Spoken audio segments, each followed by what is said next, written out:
Good morning from the tent of fortune. It is chilly. I don't know why.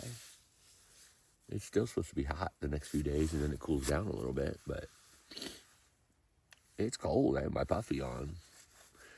Came back in the tent, gonna tear everything down and get out there on the trail, but it's rather nice. I slept rather well last night for the hours that I was able to sleep after I got in the tent.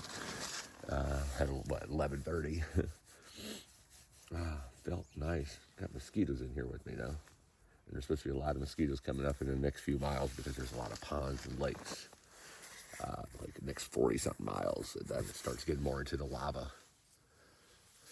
So we shall see, but I ended up breaking down yesterday and getting some DEET. I didn't want DEET. I don't like DEET.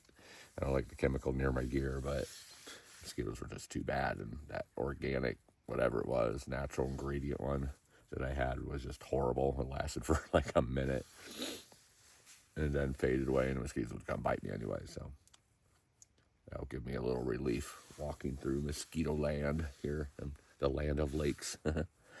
But I'm going to get ready and get everything taken down and get on the trail and start hiking Willamette Pass to Santiam Pass, the last section of Oregon. Yeah.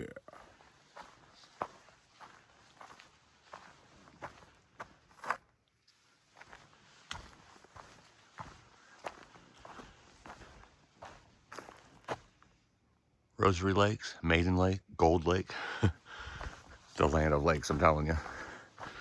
The only water sources I see for like 25 miles is lakes and ponds. I do remember going the other direction on the trail here, going towards Diamond Peak. It was pond after pond after pond, and they weren't even showing up on the map. So I'm imagining that with all the lakes and ponds that it does show on the map, that there will be even more than those. So I'm sure there will be plenty of water to be had as long as they're not too far off the trail.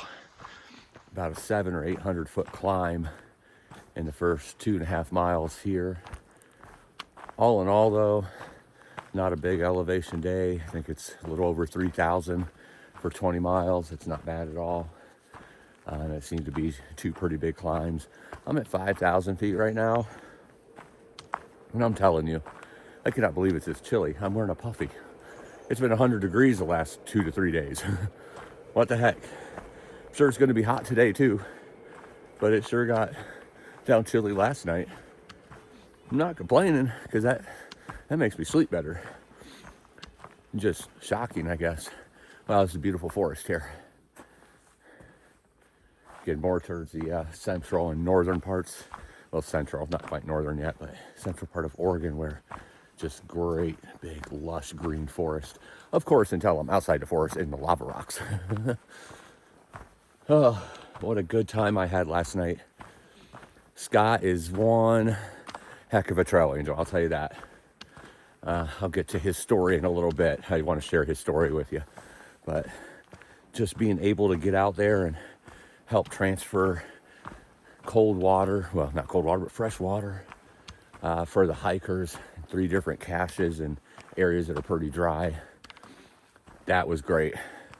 Instead of just dropping me off and me going to bed in 10, I was able to help him out and pay it forward a little bit, and that really felt good doing that. And he's just a great guy, great trail angel out here, been doing it for a very long time. Absolutely refused to even take $1 from me. They just don't make them like that much anymore. Not gonna lie, but I'm not saying that people that take money are doing anything wrong, because they're not. But when somebody just gives of the kindness of their heart, that's pretty cool. That was not a short trip. All of his caches were along the way, so that's good, but I mean, it's not along the way. It's a little bit out of the way. Definitely took a lot longer for that trip than it should have, or that it would have if it was straight through. Would have been a couple hours, and it ended up being like 4 to 5 hours. He stopped and picked up a package for a hiker to mail it for him. We stopped 3 different caches. He stopped by a lady who was hiking and rolled up to her and asked her if she needed any water or food or anything. Just, he's all about the hikers. He has a big heart, I'm telling you that. It's great meeting him and spending a few hours with him and helping him out, and him getting me here to Willamette Pass so I could do this last section. Pretty awesome. So Scott, if you're hearing this, thank you from the bottom of my heart. Really appreciate it. His story's pretty cool. He was doing the PCT, I'm sorry, the AT, the Appalachian Trail in 2011. And I'll try to make it a short story here. Rainstorm came, he tried to put his wallet and personal belongings inside somewhere in his backpack to protect it. And then when he stopped somewhere after the rain stopped, he couldn't find it anywhere. His wallet, keys, anything. Looked everywhere, tore it apart several times, couldn't find it. And long story short, some people helped him out and got a hold of his parents to let him know he was safe and he wasn't missing or hurt or anything like that. Lost in the woods. And he said ever since then, again, making this a very short story, not telling it like he did, but ever since then, he's been paying it forward. He travels here kind of with the posse for about 3 months, but it's more than that. He's not just feeding or giving water caches. He's digging into information about the trail and what's going on along the trail, fire closures, all that, and giving that information to hikers as they come through. Just, he does a lot for the trail people around here. And I've noticed the community on the PCT, the towns and the trail angels are stepped up big time, even more so than when I was here 3 years ago. So kudos to them, because that was always a thing people complained about, that there wasn't as much community on PCT as there was on AT because it's so spread out, but it's become a lot more. It's great to see that. Family of people helping each other out when they're through hiking a 2,600 mile trail. Anyway, enough about that. I'm blessed to have been able to have that experience last night and help out from that end, helping the hikers have hydration in the dry areas that he puts them in. It's a beautiful forest, I'm telling you that, but I'm starting to get a little hot, so this puffy's about ready to come off. But it's gonna be a beautiful day. Let's do it.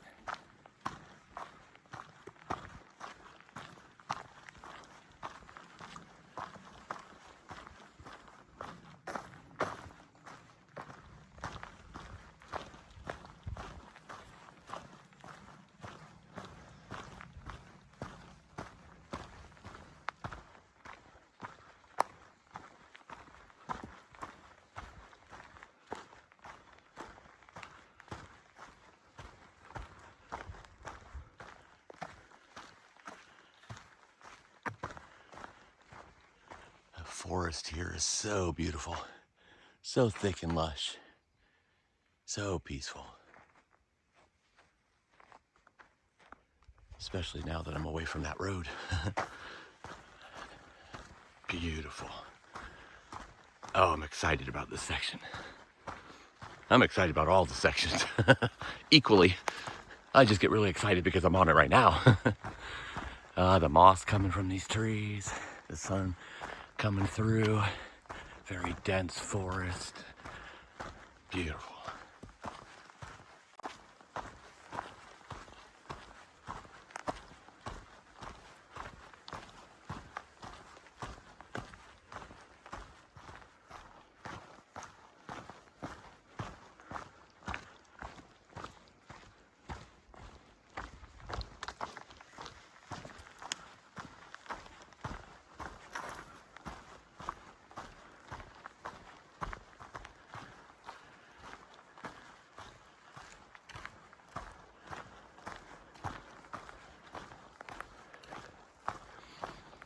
Wow, this lake is beautiful.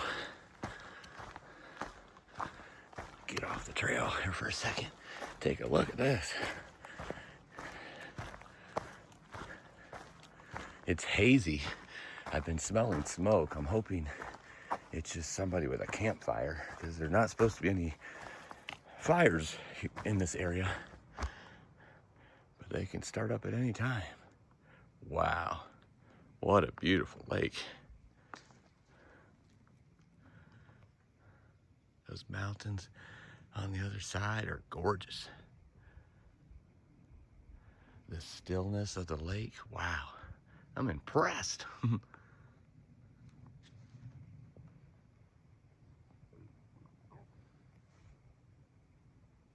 If you heard that, that was not a bear, that was my stomach growling. Beautiful.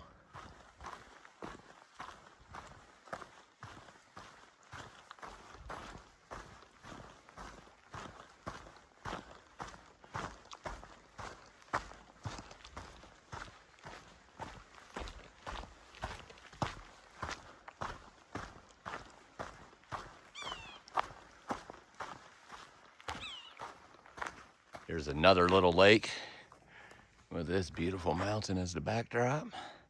Oh, look at that. And a beautiful moon shining away.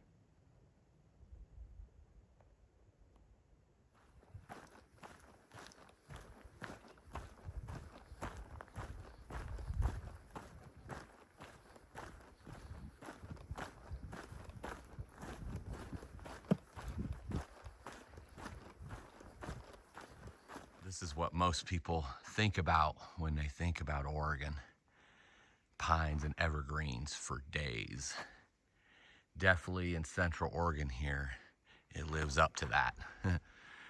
But as you've already seen in Southern Oregon, almost desert, and when I get to the Blue Mountain Trail, desert, and what you're gonna see up here later on with volcanic mountains and lava rocks, Oregon has a lot. And then you have the whole other side, the coastal side, which is not part of the PCT, but Oregon has just so many different types of terrain and just different kinds of beauty on every level.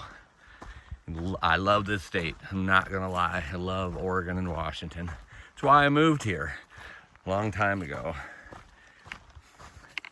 But the prices of everything is just a little too much for me. So back out east I went. But this, it's hard to beat this, to be honest. I say that now, wait till I get to the North Cascades of Washington.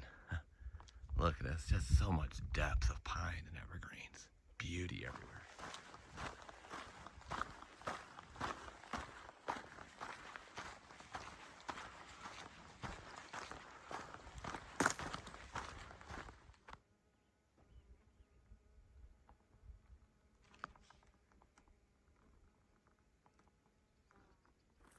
About 6,300 feet in the air right now after that last climb.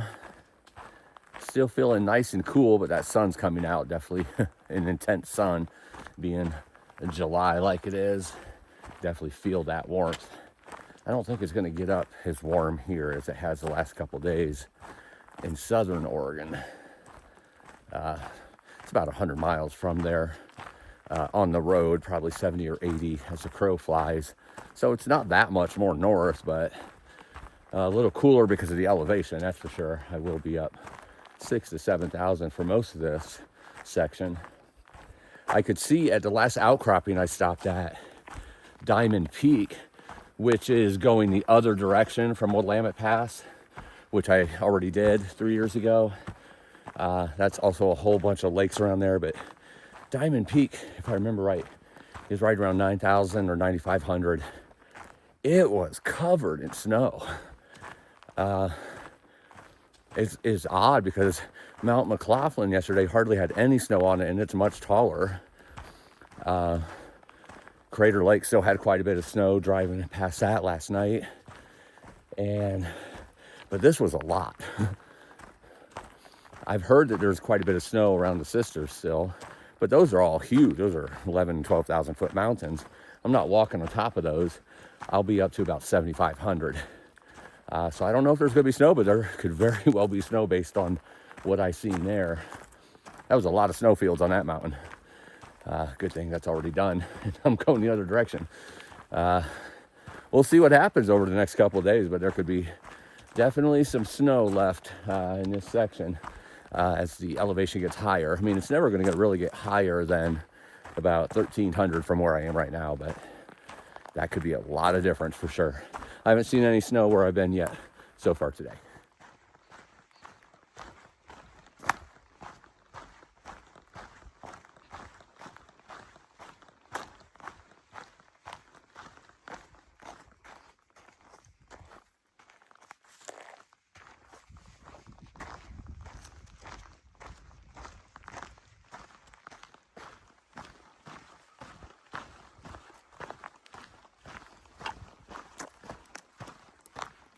I would like to stop and get a snack and stretch my legs because they're a little tight. I always like to do that about halfway through the day when I get a snack or take a water break or whatnot. Always helps them last a little longer throughout the day. But I can't do that yet because the mosquitoes are back with a vengeance. If I stop for 1 second to grab a phone out of my pocket or anything, there's 30 mosquitoes on my face, like instant. So that's another thing I need to do when I take a break is get some more mosquito spray on me, some DEET. Seem to keep them off for a couple hours, a few hours, at least 3 hours, I guess. Something like that. And then now they're back. So it's like, I mean, I guess if they made it too strong, it would eat your flesh. So yes, there's nothing wrong with it lasting 3 hours. It's better than that other one where it lasted like 3 minutes. So can't wait to take a break though. In the forest right now, dipping down, and then I think I come to another lake and then I start raising up again. Really what I just need is an opening, not in the forest. That will be a lot better with the skeeters and be able to take care of the things I need to take care of. For now, I just keep walking.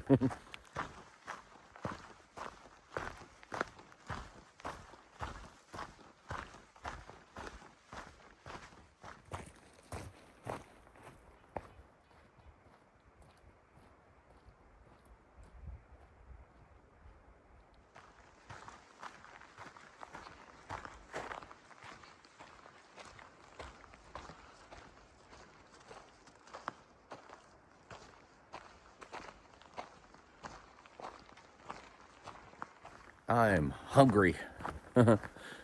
I've stopped a couple times and grabbed a quick snack. I do that throughout the day. 300-400 calories here and there. Sometimes I'll sit and just pound it if I'm like really depleted. But when I was in Fish Lake, I resupplied there. Got a few more snacks. I was good on protein. I'm set for 5 days. This will not take me 5 days to go through this, most likely, unless I just decide to chill out one day. But I have 3 ramen meals that I'll have. Proteins being tuna, and then some beef that I put in, like beef sticks that I put in to ramen. That's actually my favorite when I do that. Chicken and beef with ramen is really good. And especially if you have some sauce or cheese to put in there, that's really good.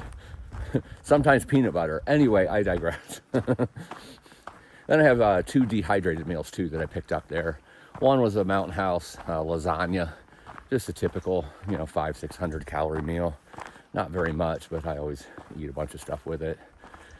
But they had a new one that I can't even tell you what the name of it is. And I can't say it's a new one. It was new to me. I've never seen it before, this brand. But it was big. Not really heavy because it's dehydrated, but it's big. And the calories were like 900. And it's sausage rigatoni with a pepper sauce. So that's where my head has been for the last 2 hours. That's what I'm eating tonight. Is rigatoni with sausage and a red pepper sauce. That sounds absolutely divine. Let's hope it's good. But the thing is I'm through hiking. When you're through hiking, you get so hungry you can eat bark off the tree, so it'll be good. But I can't wait to see if it's as good as some of the other ones I've had. It's way too bulky for some reason, because they put so much in it to carry like 3 or 4 of those. So this will probably be a one and done. But I am curious to see what it tastes like. Rigatoni and sausage with a red pepper sauce. It's what's for dinner.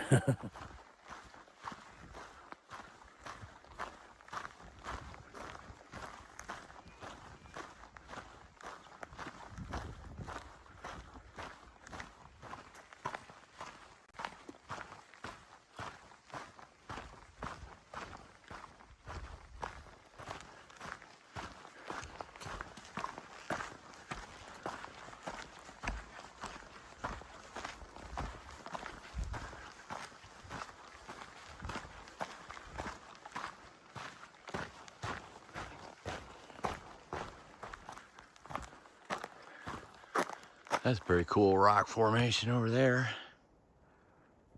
Big boulders with all the little rocks in between. Pretty cool.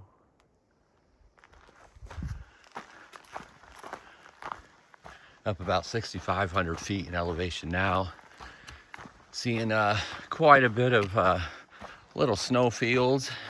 There's a couple over there. I don't know if you could see them, but for the most part, they're almost gone. Like where there are snowfields, they're not even fields. There's no patches. Nothing on trail yet though. This is like the darker, colder side of the mountain where shade comes a little bit more. Another cool one there. I'm sure I'll see more though as I get higher. Still got another 1,000 or so to go before I'm at the highest point of this section. I like it up high, always a lot cooler.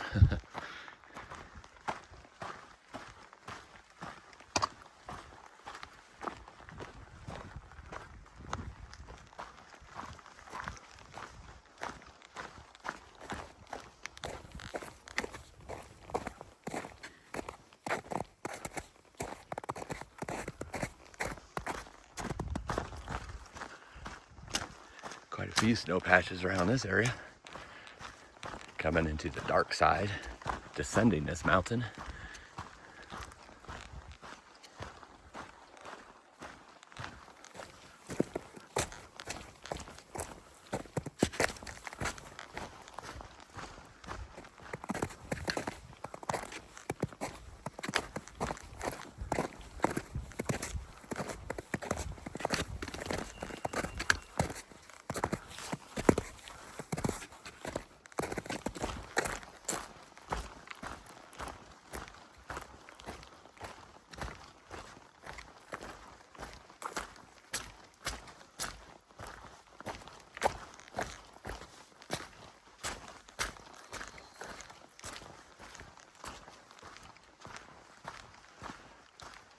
Bet there's some snow melting here that would be some good water.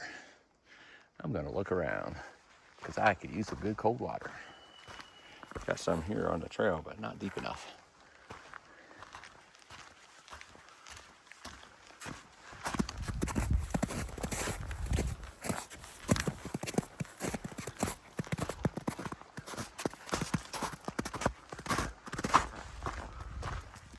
Right there's a little pool of cold water that was snow melt. That hold on. Hold on a second. I had a mosquito or something that got in underneath my backpack on my back and got me good, and it was itching like crazy. I had to get the backpack off because I couldn't reach it underneath it. But anyway, I stopped there, got some water, 3 liters. There's a couple lakes up here, but they're off little side trails. I didn't want to have to do that if I didn't need to. A lot of snow patches and snow fields walking through right now, coming down this mountain, but nothing sketchy at all. Just walk over, some of it's slick obviously because cold warm. It's definitely much cooler up here than it has been. I would say it's probably 70 to 80 right now. Really comfortable for the most part. The sun's intense because it's summer. Mosquito found a spot that I didn't spray, I guess. I sprayed back there at that watering hole as well. It took them about 5 minutes to realize I was there. They didn't bother me at all. And I was like, oh, I found a spot where there are none. And then it's like they came from towns around to land on me. I'm like, okay, I think my spray has worn off. So it's sitting about 16, 17 miles right now. I think I'm going to go to a campsite that's about 10 miles away. It's at another lake, which means mosquitoes are going to be horrible. I'll be putting my tent up quick, jumping inside, and then eating inside and probably not leaving for the rest of the night. But I'm laughing because I'm thinking about something that somebody said here a couple days ago. Like what you got to do, and this makes so much sense, and it almost is something you want to do. What you got to do is you set your tent up, you run away from your tent, and all the mosquitoes will follow you. And then you run as fast as you can and you nosedive right into your tent and then zip it up. And then all the mosquitoes will be outside like, what? Where'd he go? Like it was almost borderline genius, but I'm not going to try because I'd probably hurt myself doing that. You do have to get in really fast though to keep those mosquitoes out. I haven't been so lucky so far to keep them all out. There's always a couple to get in. But yeah, probably gonna do another 10 here, maybe 11. It's 10 point something, so it might have been closer to 11, but that's going to be close to a 27-mile day. And it's only 1 o'clock right now, so I got plenty of time. And I think there's a burn section I'm going to go through up here, so I'll be quite exposed. But besides that, it's just a lot of nice forest walk with elevation today, so it keeps it cool. I only have like 800 more feet of climbing in the next 11 miles of about 6,500 right now. Like I said earlier, with those snow fields, even though I've descended some, they were more on this side of the mountain. I haven't seen any really since that pool of water. So that must have been the end of it. And that pool of water is almost gone. So the people who's behind me that's seeing this, you might not have that water source there. You might have to just go to the next lake. All right, enjoying the hike today. It's beautiful, beautiful, beautiful here in the forest. Up and downs, some good climbs, some nice cool air. Getting closer to the Three Sisters. Yeah.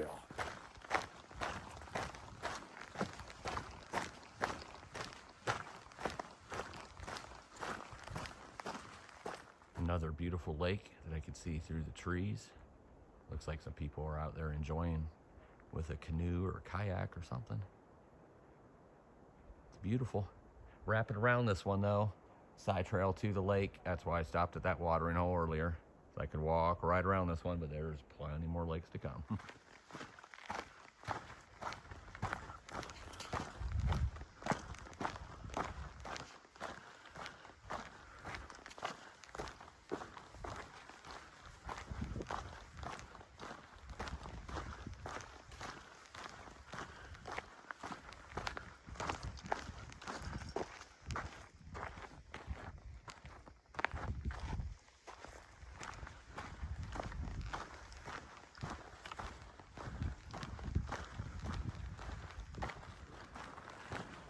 As you get deeper into this burn section, you can start seeing some life sprouting up again.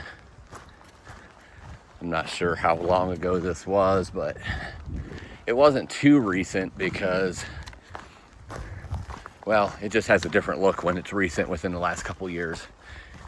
A lot more white ash on the ground and black trees and no life. So I'm guessing this was probably 3 or 4 years ago, but I'm not really sure. But there's definitely some life coming back, and that's good to see.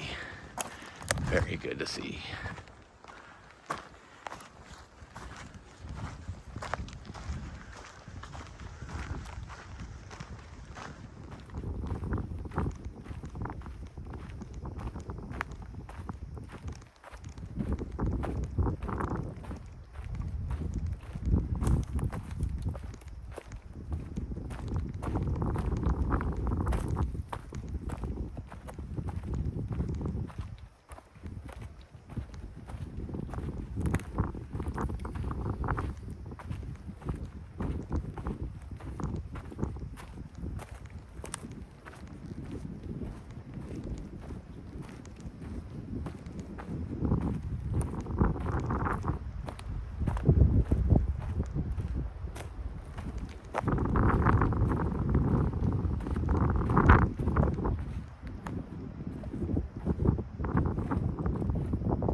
I just spoke with a local who was walking the other way out here doing some recon and checking this area out.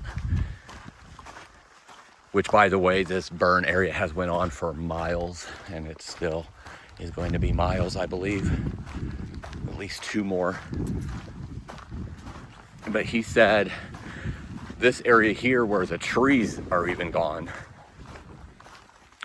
this area got hit 5 or 6 years ago and then got hit again 2 years ago. And that other area where I said that a little bit of growth was coming back, that area got hit 2 years ago. That was not last year, 2 years ago.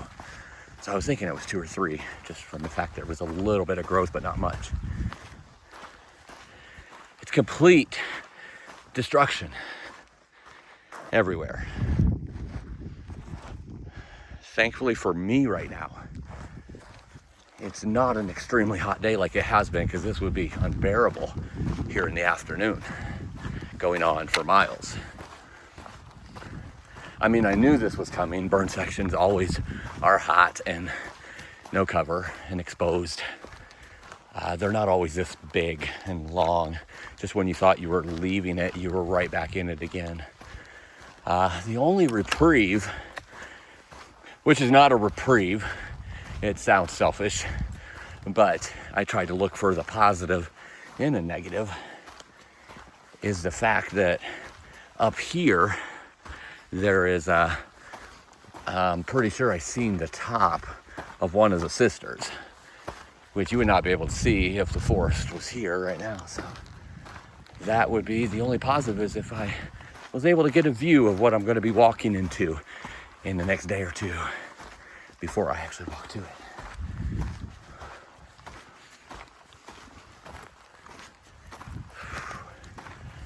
Yeah, you can't really tell from here. Oh boy, check this out. Oh my goodness. Over here at the very top, you can make out, that's one of the sisters, I believe. Gonna get some really good views in the next couple of days, so I'm not worried about it. Alrighty, so I'm finally through what the local hiker called the worst of the worst, where it took out all the trees because it got hit a second time, and just all barren and total destruction. And I'm into this part where the trees are here, but everything is still very destroyed. This has been one long fire burn. I think it's going on 6 miles right now. Just won't stop. And it went that way quite a bit, but the trail kind of turned this way, so I could kind of see where it stopped going that direction, like halfway up a hill or a mountain. Here, I don't know, but I know, I'm pretty sure it ends before where I'm camping tonight, which is at that lake, at a lake. I think it's called Jezebel Lake. And that I am a little less than 4 miles from. I'm 23 miles into the day. I should get there between 5 and 5:30. Pretty darn good time for a 27/28 mile day, whatever that ends up being. Especially since I got started a little bit later, and I got to bed like at 11:30 last night, so I didn't get a whole lot of sleep, but I got started about 45 minutes later than I normally would. So, pretty good time. The trail's been very nice today. Got a lot of elevation, well, not a lot, but for the PCT, about 4,000 of elevation, and by the end of it, at least. And it's been a great day. Seen a little bit of what I think was one of the sisters, probably South Sister, but it could have also been Bachelor Mountain, or Mount Bachelor, because that is there too. Just really not sure if I see that one from the PCT or not, but I'll know more as I get closer. But it was very hazy, so I didn't even shoot any video of that. But anyway, it's been a great day. I'm sure I'll talk to you all again at the campsite. But for now, I'm going to plug this phone in and charge it, because for some reason it is running out of juice today. Everybody have a great night. Thanks for joining. 27 mile day. Gonna try to repeat that tomorrow or something close to it. Get through this 100-mile section in very good time. That's what I'm hoping for. Alrighty, y'all. Have a good night. And remember, live live.